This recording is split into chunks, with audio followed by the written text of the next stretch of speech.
C Joseph Vijay எனும் நான்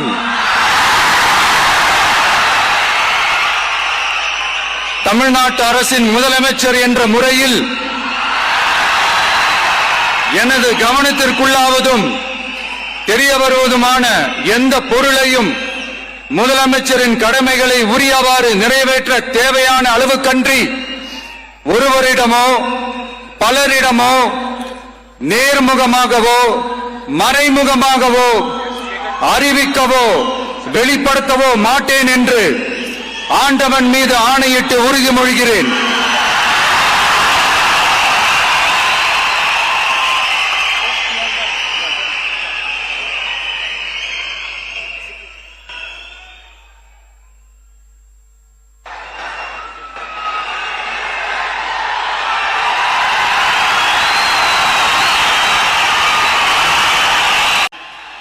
வணக்கம் வணக்கம்.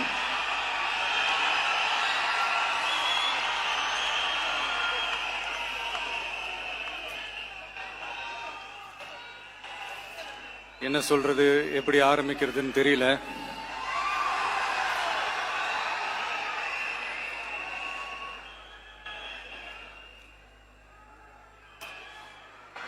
சினிமாவில் எப்படியாவது கஷ்டப்பட்டு வெற்றி அடையணும்னு இருந்த ஒரு சாதாரண அசிஸ்டன்ட் டைரக்டருக்கு பிறந்த ஒரு புள்ளையா எனக்கும் வாழ்க்கையில வறுமைனா என்னன்னு எனக்கு நல்லாவே தெரியும், பசினா என்னன்னு எனக்கு நல்லாவே தெரியும். நான் ஒன்னும் பெரிய மன்னர் பரம்பரையிலிருந்தெல்லாம் வந்துடல. உங்களை மாதிரிதான், உங்கள ஒருத்த மாதிரிதான், உங்க குடும்பத்துல ஒருத்த மாதிரிதான், உங்க புள்ள மாதிரிதான், உங்க மகன் மாதிரிதான், உங்க அண்ணன் மாதிரிதான், உங்க தம்பி மாதிரிதான்.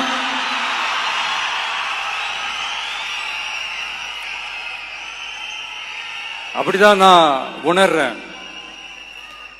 நீங்களும் என்ன அப்படி நினைச்சதுனாலதான் சினிமாவில் எனக்கு ஒரு மிகப்பெரிய ஒரு இடத்த ஒண்ணு கொடுத்தீங்க. அதையெல்லாம் விட்டுட்டு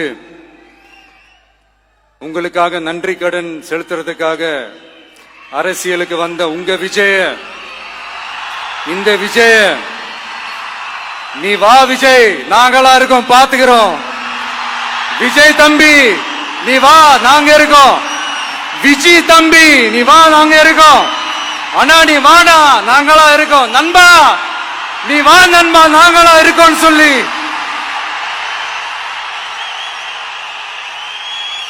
அவ்வளவு அன்பா அவ்வளவு உறவா என்ன ஏத்துக்கிட்டீங்க. இந்த நேரத்தில் இதை நான் சொல்லணும்.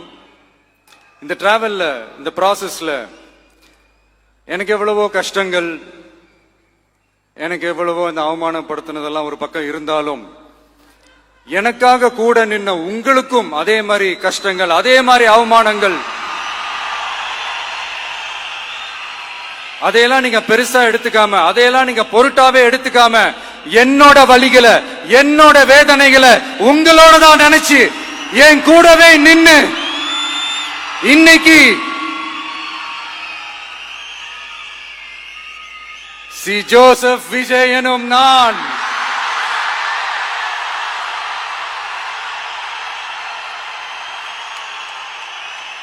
அத உண்மையாக்கி இருக்கிறீங்க. உண்மையிலே எனக்கு என்ன சொல்றதுன்னு எனக்கு தெரியல. என்னுடைய உறவுகளே, என்னுடைய சொந்தங்களே, நான் ஒன்னும் தேவ தூதன்லாம் கிடையாது. நானும் ஒரு இயல்பான ஒரு வாழ்க்கை வாழ்ற ஒரு சாதாரணமான மனுஷன்தான். நான் முன்னாடியே சொன்ன மாதிரி அது செய்வேன் இது செய்வேன்னு பொய்யான வாக்குறுதிகள்லாம் கொடுத்து உங்களை நான் ஏமாத்த மாட்டேன். எது சாத்தியமோ அது மட்டும்தான் நான் செய்வேன். இம்மிடியட்டா உங்க மனசுல ஒரு கேள்வி ஒண்ணு வரலாம், அப்ப சாத்தியம் இல்லாததை செய்ய மாட்டாங்களா, செய்ய முடியாதா அப்படின்ற ஒரு கேள்வி ஒண்ணு வரலாம். இத்தனை கோடி மக்கள் என் கூட இருக்கும் போது எது வந்தாலும் பாத்துக்கலாம், என்ன வந்தாலும் பாத்துக்கலாம் அப்படின்ற அந்த கான்பிடன்ஸ் என் மனசுல இருக்கு. இன்னொரு விஷயமும் நான் இங்க சொல்லணும். இன்னைக்கு நம்ம தமிழ்நாடு கவர்மெண்ட் இருக்கிற அந்த நிலைமையை பத்தி நான் உங்ககிட்ட நான் சொல்லணும். கிட்டத்தட்ட 10 லட்சம் கோடிக்கு மேல கடன் வாங்கி வச்சுட்டு போயிருக்கிற இன்னைக்கு அந்த தமிழ்நாடு அரசு இருக்கிறப்போ, கஜானாவை சுத்தமா தொடச்சி வலிச்சு வச்சுட்டு போயிருக்கிறப்போ, தூக்க முடியாத சுமையை ஏத்தி வச்சுட்டு போயிருக்கிறப்போ,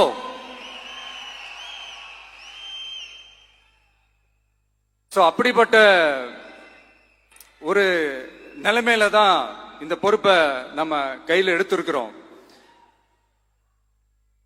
உடனே நீங்க நினைக்கலாம், என்னடா இவர் ஏதோ பொறி வச்சு பேசுறாரா அப்படின்ட்டு. அப்படிலாம் எதுவுமே கிடையாது. உள்ள போய் பார்த்தா தான் தெரியும் எது எந்த நிலைமையில இருக்குன்னு, என்ன இருக்கு என்ன இல்ல, எது எந்த நிலைமையில இருக்கு எது எந்த நிலைமையில இல்ல. சோ அதையெல்லாம் பார்த்துட்டு உங்களுக்கு ஒரு வெள்ளை அறிக்கையா அதை வெளியிடணும்னு நான் நினைக்கிறேன். ஒரு டிரான்ஸ்பரண்டான ஒரு கவர்மெண்டா, அதாவது இன்னைக்கு நம்ம தமிழ்நாடு கவர்மெண்ட் இந்த நிலைமையில தான் இருக்கு அப்படின்றத உங்ககிட்ட சொல்லிட்டு I just want to take it forward from there. அதைத்தான் நான் முதல்ல செய்யணும்னு நினைக்கிறேன். தமிழ்நாட்டை பொறுத்த வரைக்கும் யாரையாவது போய் ஏதாவது சந்திக்கணும் அப்படின்னா இந்த மூஞ்ச மூடிக்கிட்டு போய் சந்திக்கிறதோ, என்ன இந்த மறைமுகமா உங்களுக்கு தெரியாம போய் சந்திக்கிறதோ அப்படிலாம் நான் செய்ய மாட்டேன். எதுவா இருந்தாலும் வெளிப்படையாக ஒளிவு மறைவு இல்லாம தான் நான் செய்வேன். இவ்வளவு பெரிய ஒரு பொறுப்பை என் கையில கொடுத்திருக்கிறீங்க. அதே நேரத்தில் எனக்கு கொஞ்சம் அவகாசமும் நீங்க கொடுக்கணும்னு நான் ரிக்வெஸ்ட் பண்ணி கேட்டுக்கிறேன். நான் சொன்னதையெல்லாம் படிப்படியா நிறைவேற்ற நான் ட்ரை பண்ணுவேன், நிறைவேற்றுவேன். அதே நேரத்தில் எனக்கு கொஞ்சம் அவகாசம் கொடுத்தீங்கன்னா எனக்கு கொஞ்சம் உதவியாகவும் ஒத்துழைப்பாகவும் இருக்கும். இது உங்களுடைய ஆட்சி. பெண்கள் பாதுகாப்பை ரொம்ப ஸ்ட்ரிக்டா வச்சிருப்பேன். போதைப் பொருள் கலாச்சாரம் அதை கண்ட்ரோல் பண்றதுக்கு என்னென்ன ஸ்டெப்ஸ் எடுக்கணும், என்னென்ன முயற்சிகள் எடுக்கணும், இன்னிலிருந்தே அதை நான் எடுப்பேன். நம்ம பசங்களை அதுல இருந்து காப்பாற்ற வேண்டியது நம்ம அரசனுடைய பொறுப்பு. அதே மாதிரி சட்டம் ஒழுங்கு எல்லாருக்குமான பாதுகாப்பை நான் உறுதிப்படுத்துவேன். என்ன அவமானப்படுத்துறவங்களாகவே இருந்தாலும், என்ன கஷ்டப்படுத்துறவங்களாகவே இருந்தாலும், அவங்களும் என் மக்கள் தானே. நண்பர்களாக இருந்தாலும் எதிரிகளாக இருந்தாலும் 8 கோடி மக்களும் என் மக்கள் தானே.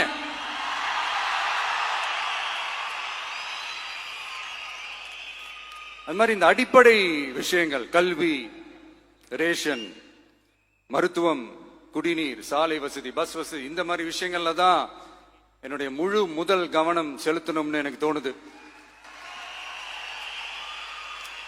நான் முன்னாடியே சொன்ன மாதிரி மக்கள் பணத்துல இருந்து ஒரு பைசா கூட நான் தொட மாட்டேன். எனக்கு அது அவசியமும் இல்லை. அது உங்களுக்கு நல்லாவே தெரியும். இந்த விஜய் தப்பு பண்ண மாட்டான், தப்பு பண்ணவும் விட மாட்டான். அது யாராக இருந்தாலும் சரி, என்னோட கவர்மெண்ட்ல என் கூடவே இருக்கிறவங்களாகவும் சரி, விட மாட்டான். சப்போஸ் யாருக்காவது அப்படி ஒரு எண்ணம் மனசுல இருந்துச்சுன்னா, நம்ம ஜெயிச்சுட்டோம், ஒரு ஆட்டம் ஆடி பார்க்கலாம் அப்படின்ற எண்ணம் யாருக்காவது இருந்துச்சுன்னா இப்பவே இந்த நிமிஷமே அதை எரேஸ் பண்ணிருங்க.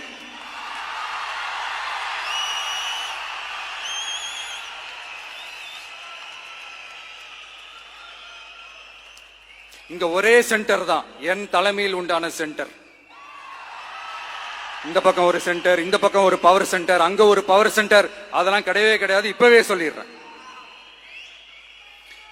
பெண்கள், இளைஞர்கள், விவசாயிகள், அரசு ஊழியர்கள், ஆசிரியர்கள், உழைக்கிற மக்கள், மீனவர்கள் எல்லாருமே நம்ம டிவிக்கு அரசுல நல்லா இருப்போம், நல்லா இருப்போம், நல்லா இருப்போம்.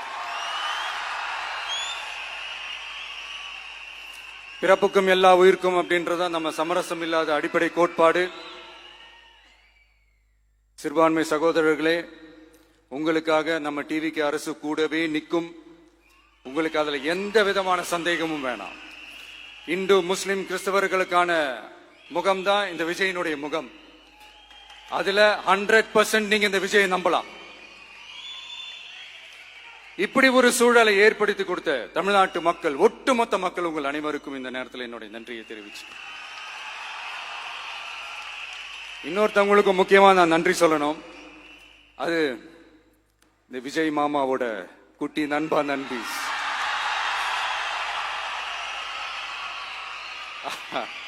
அவங்களாலதான் இது நடந்திருக்கு. உங்களுக்கு எப்படி நன்றி கடன் செய்யணும்?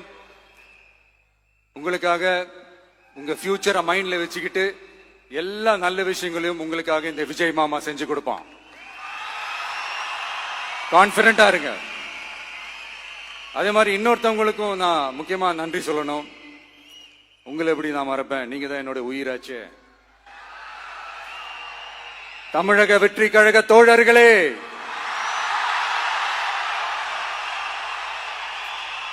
உண்மையில சொல்லணும்னா நீங்க இல்லைன்னா எதுவுமே இல்லை. என்னோட கழக தோழர்களுக்கும் கழக நிர்வாகிகளுக்கும் வாக்கு சாவடி முகவர்களுக்கும், மை டியர் வர்ச்சுவல் வாரியர்ஸ், உங்கள் அனைவருக்கும் கோடான கோடி நன்றிகள். வாங்க எல்லாருமா சேர்ந்து ஒரு ஃப்ரெஷ் கவர்னன்ஸ், ஒரு நியூ கவர்னன்ஸ் ஒன்னு கொடுப்போம். This is a new beginning.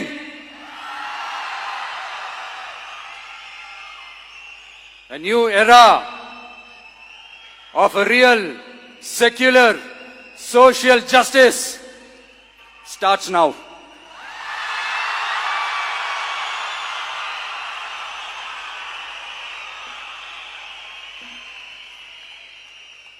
மக்கள் நலன்களை மட்டுமே லட்சியமாக கொண்ட நமது அரசுக்கு பக்கபலமாக நின்று ஆதரவை வழங்கியுள்ள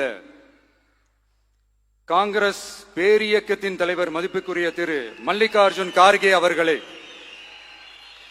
பாராளுமன்ற எதிர்க்கட்சி தலைவர் மதிப்புக்குரிய மை பிரதர் திரு ராகுல் காந்தி அவர்கள், காங்கிரஸ் கட்சியின் பொதுச் செயலாளர் மதிப்புக்குரிய திரு கே.சி. வேணுகோபால் அவர்கள், தமிழ்நாடு காங்கிரஸ் தலைவர் மதிப்புக்குரிய திரு செல்வ பெருந்தகை அவர்கள், என்னுடைய நண்பர் பிரவீன் சக்கரவர்த்தி அவர்கள், சிபிஐஎம் கட்சியின் தேசிய பொதுச் செயலாளர் மதிப்புக்குரிய தோழர் திரு M.A. பேபி அவர்கள், மாநில செயலாளர் மதிப்புக்குரிய தோழர் திரு பி. சண்முகம் அவர்கள், அரசியல் தலைமை குழு உறுப்பினர் மதிப்புக்குரிய தோழர் திரு கே. பாலகிருஷ்ணன் அவர்கள், பாராளுமன்ற உறுப்பினர் மதிப்புக்குரிய தோழர் திரு சு. வெங்கடேசன் அவர்கள், நமது அரசுக்கு ஆதரவு வழங்கியுள்ள விடுதலை சிறுத்தைகள் தலைவர் மதிப்பிற்குரிய அண்ணன் திரு திருமாவளவன் MP அவர்கள், நாடாளுமன்ற உறுப்பினர் மதிப்புக்குரிய திரு ரவிக்குமார் அவர்கள், சட்டமன்ற குழு தலைவர் மதிப்பிற்குரிய திரு வன்னி அரசு அவர்கள், சிபிஐ கட்சியின் தேசிய பொதுச் செயலாளர் மதிப்புக்குரிய தோழர் திரு டி. ராஜா அவர்கள், மாநில செயலாளர் மதிப்புக்குரிய தோழர் திரு M. வீரபாண்டியன் அவர்கள், முன்னாள் தமிழ்நாடு மாநில செயலாளர் மதிப்புக்குரிய தோழர் திரு ரா. முத்தரசன் அவர்கள், இந்திய யூனியன் முஸ்லிம் லீக் கட்சியின் தலைவர் மதிப்புக்குரிய டாக்டர் திரு காதர் மொய்தீன் அவர்கள், நாடாளுமன்ற உறுப்பினர் மதிப்புக்குரிய திரு நவாஸ் கனி அவர்கள், உங்க எல்லாரையும் வருக வருக என்று வரவேற்கிறேன்.